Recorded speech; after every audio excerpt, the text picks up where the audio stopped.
Hi hats எல்லோரும் எப்படி இருக்கீங்க? நானும் சூப்பராக இருக்கேன்.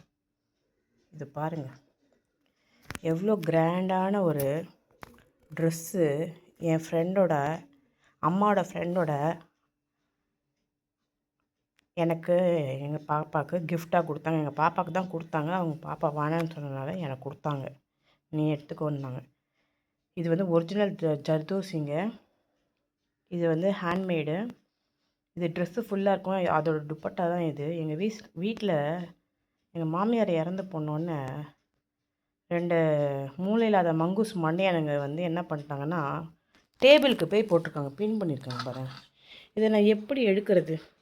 யாருக்காவது கொஞ்சம் ஐடியா இருந்தால் கொஞ்சம் சொல்லுங்கள். இதை எடுத்தால் அப்படி பிஞ்சிரும். இது பொறுமையாக தான் எடுக்கணும். உள்ளேருந்து நான் எதையும் எடுக்கவும் முடியல, வைக்கவும் முடியல. என்ன மூளை ஒர்க் ஆகுது? பக்தின்னு என்ன மூளை கூட ஒர்க் ஆகலை. சாமி உங்களுக்கு பக்தியில் என்ன தான் கற்றுக் கொடுத்தது? மூளை ஏன் ஒர்க் ஆகலை? பாருங்கள், எவ்வளோ அருமையான வீட்டுக்கு வரவங்களாம் கேட்குறாங்க, முன்னாடி இவ்வளோ கிராண்டான துணியை போய் இதில் போட்டு வச்சுருக்கேன்னு. நான் எங்கடி போட்டேன்? மூளை இல்லாத மங்குசு மண்டைங்க 2 பேரும் போட்டாங்க. ஒன்று பஞ்சு முட்டை மண்டை, இன்னொன்று குஞ்சு முட்டை மண்டை. இவங்களுக்கெல்லாம் இப்படி தான் பேசணும், டைலாக்கோட வருது வாயில்.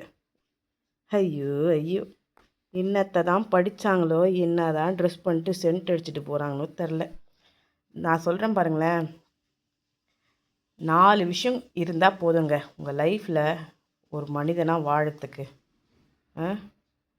பேசிக் நாலேஜு, காமன் சென்ஸு, டிசிப்ளின்னு, தியானம் இருந்தால் போதும்.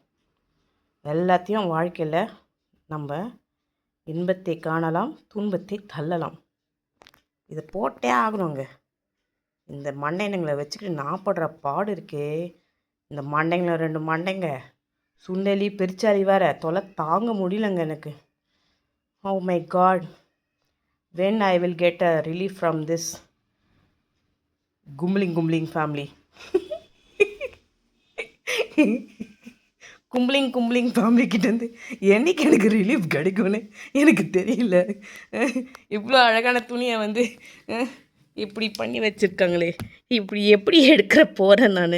ஃபுல்லாக பின் பண்ணி வச்சுருக்காங்க. அதுவும் பெரிய பின். அது இந்த சோஃபாக்கெலாம் பண்ணுவாங்க தெரியுமில்ல, அந்த பின் அது. கண்டிப்பாக அதை பிச்சு தான் எடுக்கணும், இல்லைன்னா அது கொஞ்சம் எப்படி எடுக்கணும்னு தெரில. யாருக்குன்னா தெரிஞ்சால் கொஞ்சம் சொல்லுங்கப்பா, கொஞ்சம் யூஸ்ஃபுல்லாக இருக்கும். மங்குசு மண்டைங்களும் பெருச்சாங்களையும் சுண்டலையும் வச்சுட்டு நான் படுற பாடு இருக்கே. ஐயோ, இதெல்லாம் சினிமா டைலாக் அப்படியே வருது. சினிமா இப்போ வந்து நான் ஆக்டிங் இதில் இருக்குது. அதான் இப்படி பேசிக்கிட்டு இருக்கேன். சரிங்க, யாருக்காவது ஐடியா தெரிஞ்சால் கொஞ்சம் சொல்லுங்கள். இதை பாருங்கள், நல்லா காட்டுறேன். இது மாதிரி பின் பண்ணி வச்சுருக்காங்க. இதோ வந்து பாருங்கள், எங்கடாது? இதோ பின் தெரியுதா? அதை பாருங்கள், அங்கே தெரியுது பாருங்கள். இந்த மாதிரி பின் போட்டு வச்சுருக்காங்க. இது எப்படியோ எடுத்துட்டேன் நான். அன்றைக்கி அங்கே பிஞ்சிருக்கும், உள்ள லைனிங் கிளாத்து பிஞ்சு